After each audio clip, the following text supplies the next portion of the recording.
Hey, my crafty friends. Welcome to Ivy and Jute Creations. My name is Kim. If you are a returning subscriber, you already know it. I appreciate you from the very bottom of my heart.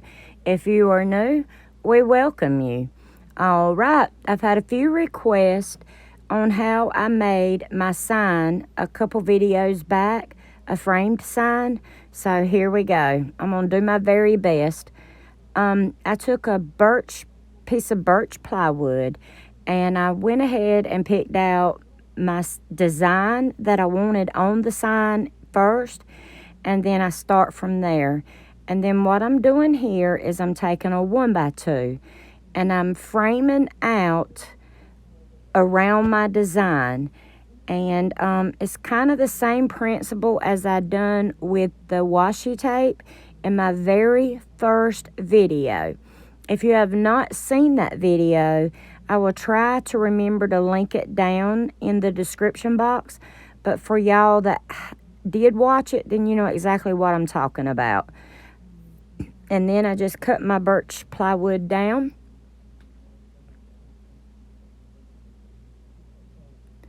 And now I'm using that back plate on my miter saw as an extra set of hands, and I'm pushing my plywood and my 1x2 up against that back plate and making it flush. And I'm going to take my pencil and mark my board underneath, and see, there's my mark.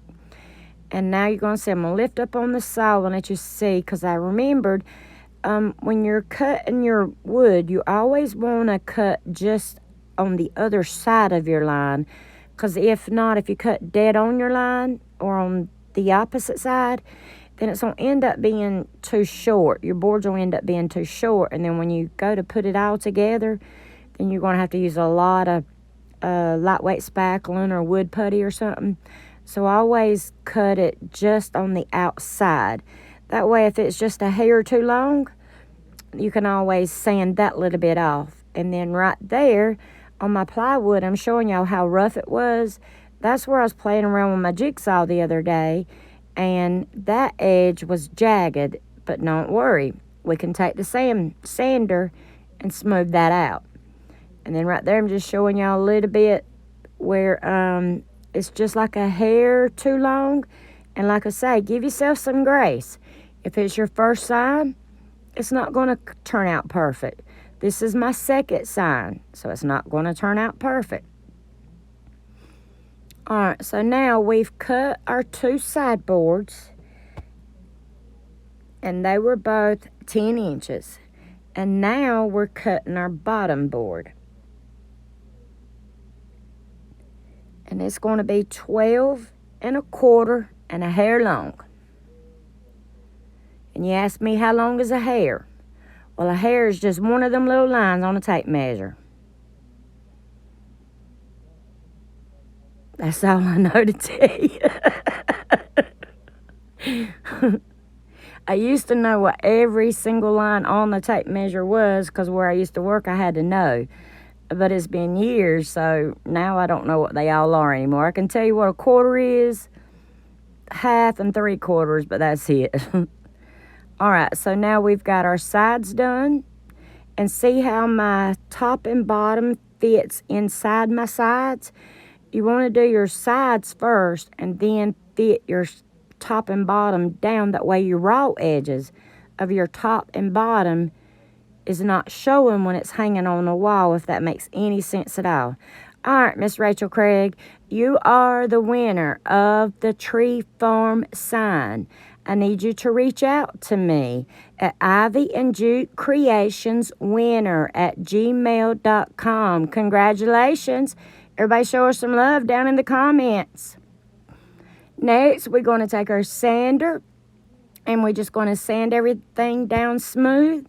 If you've got any rough edges, take that sander and smooth them out. That's all you got to do. And see how I'm smoothing the end of that board out? And y'all, I've struggled all day to even do this video, because I'm thinking to myself, how can you even teach someone how to do something when you don't even know what you're doing yourself. You can teach something when you know that you know that you know what you're teaching. But I try to be a woman of my word, and I told y'all I would get y'all video out on that. And then I struggled with this video, but like I said, I want to be a woman of my word. But anyway, I'm using wood glue here. It's actually the super glue, wood glue from the Dollar Tree. And I'm putting it down and clamping it down and letting the wood glue set up a little bit. Then here I'm taking my nail gun and nailing it in while it's clamped down to my work table there.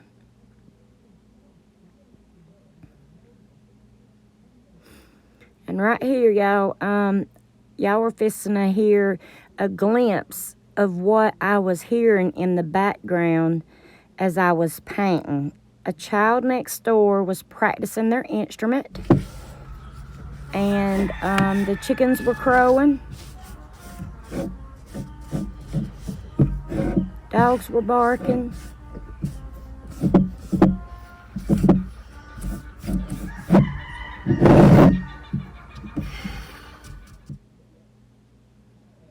And here, back into the craft room, we've got Iron Orchid Designs Figgy Pudding. And I'm just showing y'all all the goodness that's in this book.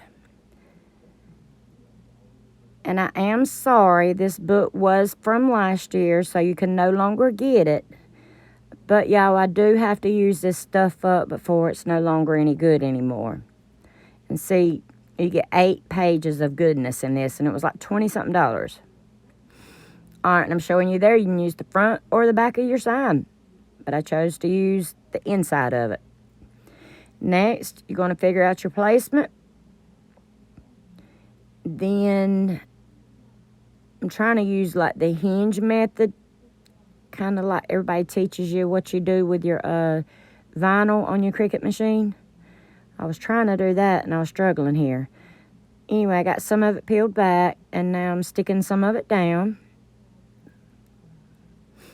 so it doesn't shift with me.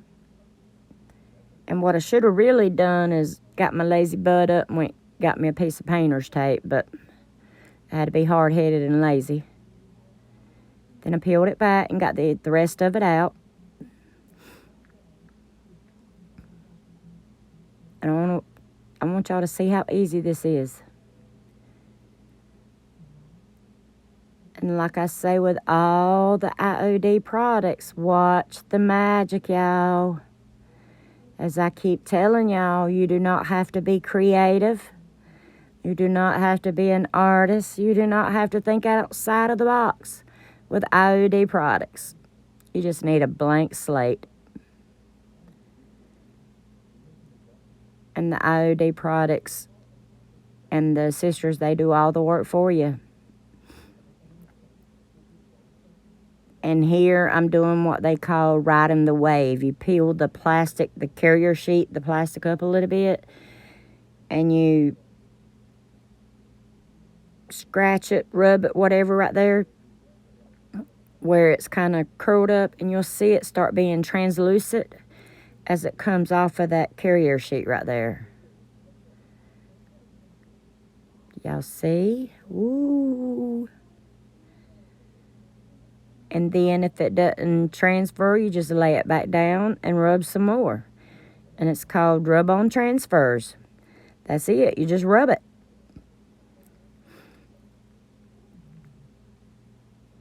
And I'm actually using like a Cricut spatula from the Dollar Tree there. And look at there. Ain't it beautiful? And then I took a piece of plastic that it came off of, and I'm rubbing it down. It's called burnishing it. And here's where I struggle. If you've watched any of my videos, y'all know I struggle with embellishments.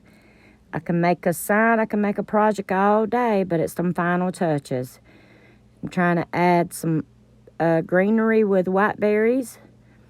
Then I'm showing y'all with the red berries. And then I'm thinking the sign itself still needs a little something something.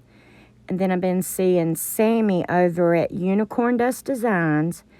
She's been using the color combo of green and gold. And y'all, it is beautiful.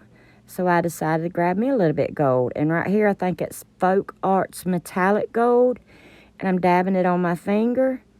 And I'm wiping the excess off of my on the paper right there. And I'm just rubbing my finger along the edges of the sign. And I get it thick in some areas and thin in other areas. And I just dab it on the paper and then on the sign. Then I dip my finger back in the bottle and then I dab all the excess off on the paper and back on the sign. And there she is. And y'all, I did do the final touches off camera because it takes me 2 hours to try to figure out what I'm going to do. And I love the sign, but I hate the embellishments at the bottom. I'm going to rip it off and try to figure out something else. And I do not like that poinsettia. I always tell y'all at the end if I like it or if I love it. And I love the sign, but I'm hating the embellishments. I hope y'all enjoyed today's video. I hope I helped in some way. Thank y'all for watching.